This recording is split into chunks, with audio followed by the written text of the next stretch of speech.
Paano mag-invest sa Pepperstone? Narito tayo sa platforma, tulad ng nakikita mo, meron na tayong demo account na kakalunsad lang natin. Ngayon, ang gagawin natin ay i-click dito kung saan nakasulat ang Launch Web Trader para makapagsimula na tayong mag-invest.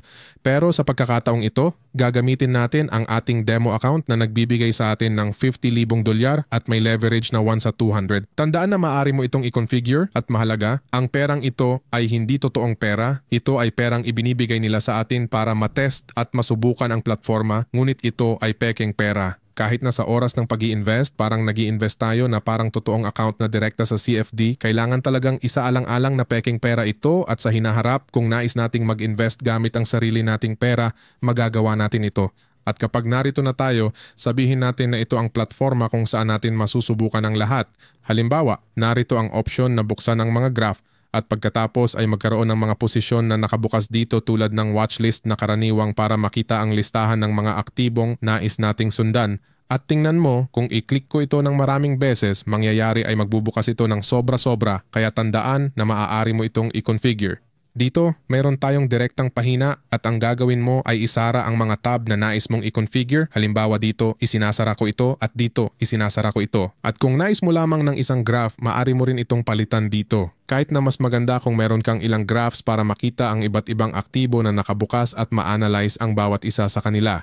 Pagkatapos, sabihin natin na ito ay isang platforma na kung dati ka nang nag-invest, pamilyar ka na. Pero talagang kasing simple lang ito ng direktang pag-invest sa aktibo na kailangan mo. Narito ang lahat ng aksyon na maaari nating gawin. Halimbawa, maaari tayong maglagay ng market order, limit order, or stop order at ikaw na ang magtatakda ng presyo kung saan mo nais mag-invest.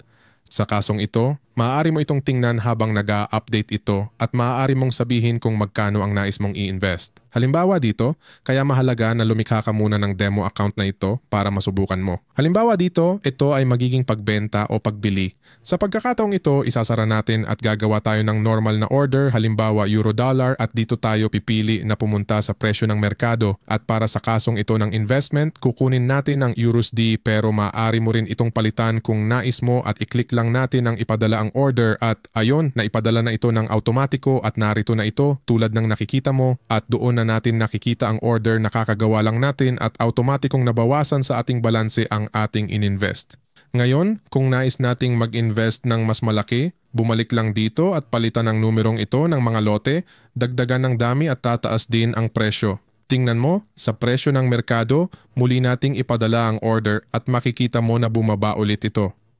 Dito, mayroon tayong margin na ginagamit at makikita natin ang ating investment pati ang kasalukuyang kita at pagkalugi. Maliwanag na dahil nagbukas tayo ng mas malaking posisyon, ang pagkawala ngayon ay mas mataas o kahit papaano sa papel gaya ng sinasabi natin. Kung nais na nating isara ang posisyon, pindutin lang ang X na makikita dito at lalabas ang buod ng order.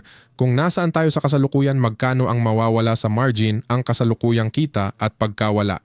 Halimbawa, pindutin natin ang isara ang posisyon at automatikong maa-update ito sa pagkawala na kakahadlang lang natin. Ganito mo dapat subukan palagi ang platforma para makapagsimula kang mag-invest at ito ang pangkalahatang graph na meron ka para mag-invest sa iyong demo account.